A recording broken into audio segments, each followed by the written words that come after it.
A merchant stands in a market in Baghdad.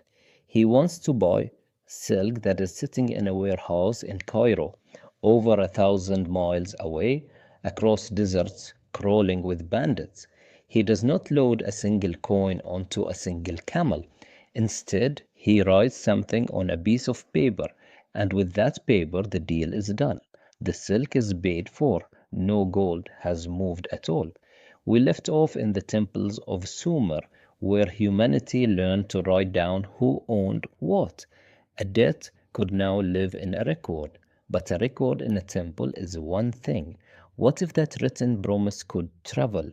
What if the paper itself could become as good as gold? To see that idea come to life, we move forward thousands of years into the golden age of the Islamic world. From roughly the 8th century onward, a vast trading civilization stretched from Spain to the edge of India, and across this enormous territory flowed goods, ideas, and above all, trade. But trade at this scale faced an old and dangerous problem: moving money. Carrying gold and silver across thousands of miles of desert and sea was slow, heavy, and an open invitation to robbery. A caravan of coins was a caravan of targets.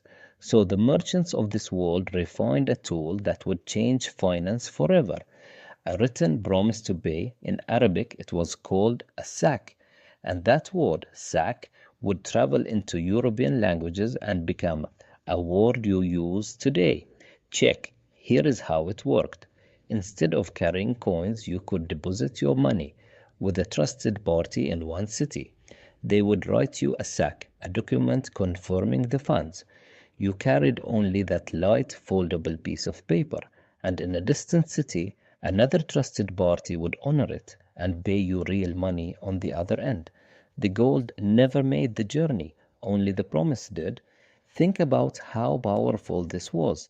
A written promise, backed by trust, could now stand in for money across an entire civilization.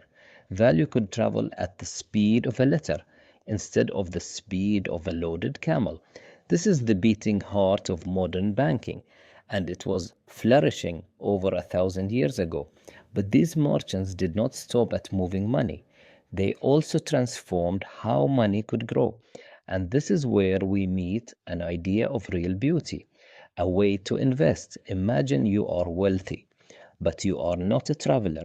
You have gold, but no desire to cross a desert.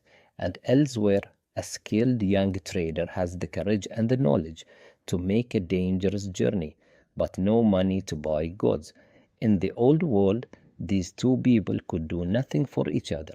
The solution was a partnership called a mudarabah. One person provides the capital, the money, the other provides the labor, the skill, and the effort. They agree in advance to split any profit by a set share. If the venture succeeds, both are rewarded. But here is the part that made it fair and remarkable. If the venture failed and no profit was made, the loss of the money fell on the investor, while the worker lost their time and effort. The risk was shared deliberately and by agreement. This was not a loan demanding repayment no matter what. It was a true partnership binding two people together in the same outcome. This idea was profound. It allowed wealth that would otherwise sit idle to flow toward people with talent and ambition.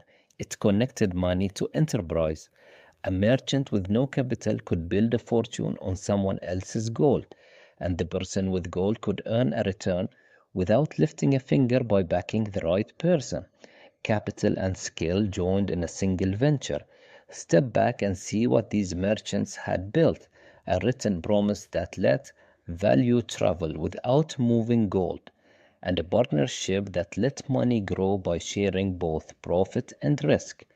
Two of the deepest foundations of all finance, checks and investment, alive and thriving in the medieval Islamic world, centuries before Europe would develop its own great banks. And notice the thread running through all of it: trust. The sack only worked because people trusted the promise would be honored. The partnership only worked because two people trusted a shared agreement. Money, once again, was revealing its true nature.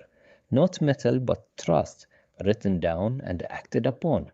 But this raises a tantalizing question. If a piece of paper can stand in for gold when it is a private promise between merchants, then what happens when an entire government tries the same thing?